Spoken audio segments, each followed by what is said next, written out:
Hey, what's up guys? This is Anthony from Anthony's Customs, and for this review we're going to be looking at the Joyride Sergeant Johnson from Halo.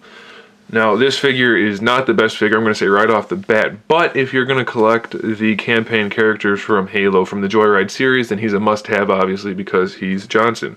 So he stands 7.5 inches tall, so pretty good size. I'm sorry, 7 inches tall, not 7.5. I thought that sounded wrong.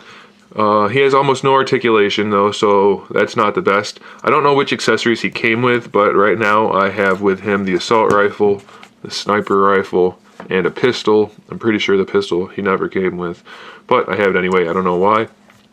As far as the figure goes, it looks okay, but it's really not too much of an action figure, it's more of a posable statue. He only has a swivel in the neck, an old school ball disc in the shoulder, a single jointed elbow, and a wrist swivel. So all of that put together means you're not going to do too much with that arm. This one's even worse because it's sculpted sideways. He's got the same shoulder and the same elbow joint, but is sculpted twisted, and he's got the same wrist articulation, but all that arm is good for is holding a rifle. He has a waist twist and ankle pivots. That's it. I think maybe his shins used to swivel, but they won't move now, and I don't see a purpose for that. Really, there's no purpose for the ankle pivots either. The sculpt is okay. I mean, it looks like Johnson. There's almost no paint on it. Obviously, I mean, they painted the details that they needed to, but the battle damage looks pretty rough, especially around the chest. It looks pretty bad.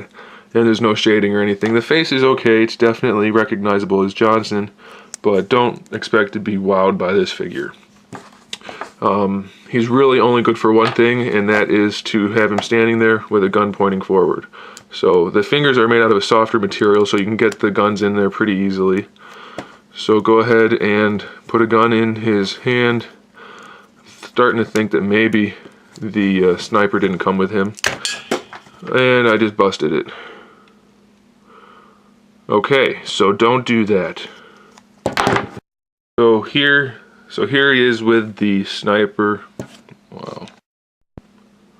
So here he is with the assault rifle. I mean, it looks pretty good just to have him standing there, but don't expect to pose him too much. I mean, you can get a little bit out of it, but it's pretty limited, so he's more of a statue. He looks fine, but he's an easy pass unless you're trying to get some of the main characters from the Joyride line, but that's really about the only reason to buy him, I guess, if you're a big Johnson fan. Thanks for watching, guys. If you want to see some more Joyride Halo figure reviews, check out the ones I've already done, and stay tuned for the ones I'm going to be doing in the future.